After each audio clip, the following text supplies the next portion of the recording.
حضرت عمر فرماتے ہیں قال قال رسول اللہ صلی اللہ علیہ وسلم ان اللہ یرفع بہذا الکتاب اقواما ویضع بہ آخرین، اللہ اب اس کتاب کے ذریعے قوموں کو اٹھائے گا اور اسی کو ترک کرنے کے باعث رسوا کر دے گا۔ یہ ہے اب ابد الآباد تک کے لیے، خاص طور پر مسلمانوں کے لیے اللہ تعالیٰ کا یہ قانون۔ اس کتاب کو لے کر اٹھیں گے سربلند ہوں گے، اس کتاب کو پیٹھ دکھائیں گے ذلیل کر دیے جائیں گے۔ یہ گویا کہ اب امت مسلمہ کی قسمت جو ہے وہ تلے گی اس کتاب کی میزان میں، اسی میں طے ہوگا کہ ان کے لیے عروج ہو یا زوال ہو۔ اسی کو وہ جواب شکوہ میں علامہ اقبال نے سادہ ترین الفاظ میں کہا تھا، وہ زمانے میں معزز تھے مسلمان ہو کر اور تم خار ہوئے تاریک قرآن ہو کر۔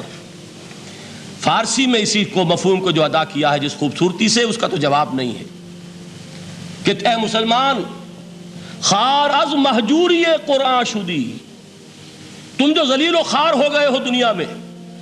ایک سوال شاعر نے کبھی کیا تھا نا، بڑا پیارا سوال تھا، ہے آج کیوں ذلیل کہ کل تک نہ تھی پسند گستاخی فرشتہ ہماری جناب میں۔ بڑا پیارا سوال ہے، جواب علامہ اقبال دے رہے ہیں، خار از مہجوری قرآن شدی، قرآن سے لا تعلق ہونے کی بنیاد پر تم ذلیل و رسوا ہوئے ہو۔ شکوہ سنجے گردش دوراں شدی، گردش دوراں اور گردش فلک اور فلک ناہنجار اور فلک کج رفتار، اس کو خامخواہ گالیاں دے رہے ہو، اس کا خامخواہ شکوہ کر رہے ہو، شکایت کر رہے ہو، یہ تو ہے باد صبائی ہما آوردہ تست، یہ تمہارے اپنے کرتوتوں کی سزا ہے جو تمہیں مل رہی ہے۔ تم نے قرآن کو پیٹھ دکھائی، تم ذلیل و رسوا کر دیے۔ خار از مہجوری قرآن شدی، شکوہ سنجے گردش دوراں شدی، اے چو شبنم بر زمیں افتندئی، در بغل داری کتاب زندئی، اے وہ قوم جو شبنم کی طرح زمین پر پڑی ہے، اغیار اسے پاؤں تلے روند رہے ہیں، جیسے آپ صبح کو سیر کرنے نکلتے ہیں، سبزے پر پڑی ہوئی شبنم اسے آپ روندتے ہیں اپنے قدموں تلے۔ اے امت محمد، آج تو دنیا کی قوموں کے سامنے اسی طرح پابال ہے، سرنگوں ہے، لیکن ہوش میں آ کہ تیری بغل میں وہ کتاب زندہ موجود ہے، وہ کتاب زندہ جس نے کہ دنیا میں یہی جزیرہ نما عرب، وحشی لوگوں کا مسکن، نہ یہاں علم، نہ یہاں تمدن، نہ یہاں تہذیب، نہ یہاں تنظیم، کوئی ڈسپلن نہیں، کوئی حکومت نہیں، کوئی تہذیب نہیں، کچھ نہیں، تاریکیاں ہی تاریکیاں۔ یہی کتاب تھی جس نے اسے منور کیا، یہی کتاب تھی جس نے دنیا کا امام بنایا، یہی کتاب تھی جس نے دنیا کا معلم بنایا، یہ کتاب تھی جس نے نئے نئے علوم ایجاد کرنے سکھائے، یہ کتاب تھی جس کی بدولت یہی عرب تھے جنہوں نے یونان کے فلسفے اور سائنس کو جو مر چکے تھے انہیں زندہ کیا، ان میں نئی چیزوں کا اضافہ کیا اور اسپین کی یونیورسٹیوں کے ذریعے سے یورپ تک دوبارہ پہنچا دیا۔ یہ وہ کتاب ہے، در بغل داری کتاب زندئی۔ اقبال نے کیسے کیسے شکوے کہے ہیں، اسی قرآن میں ہے اب تر کے جہاں کی تعلیم، جس نے مومن کو بنایا مہو پرویں کا امیر۔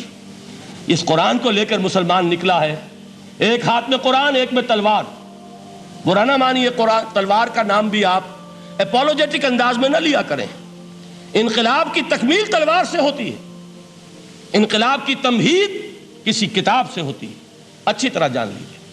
کبھی انقلاب صرف کتاب سے نہیں آیا، کتاب سے ذہن بدلتے ہیں، کتاب سے فکر بدلتی ہے، کتاب سے سوچ بدلتی ہے، کتاب سے ایک جماعت تیار ہوتی ہے، ایک قوت تیار ہوتی ہے۔ وہ 313 جو میدان بدر میں تھے وہ قرآن کا اعجاز کا ظہور تھے، لیکن ان کے ہاتھوں میں تلوار آئی ہے، ہم اسے ڈینائی نہیں کریں گے کہ در حقیقت انقلاب محمدی کی تکمیل میں یقیناً تلوار کا حصہ۔ لیکن یہ تلوار ہاتھ میں لینے والے آتے کہاں سے اگر قرآن کے ذریعے سے محمد الرسول اللہ نے وہ جماعت تیار نہ کی ہوتی، وہ کام کیا ہے، یتلو علیہم آیاتہ ویزکیہم ویعلمہم الکتاب والحکمہ، وہ سارا عمل قرآن کے گرد گھوم رہا جس سے وہ جماعت تیار ہوئی۔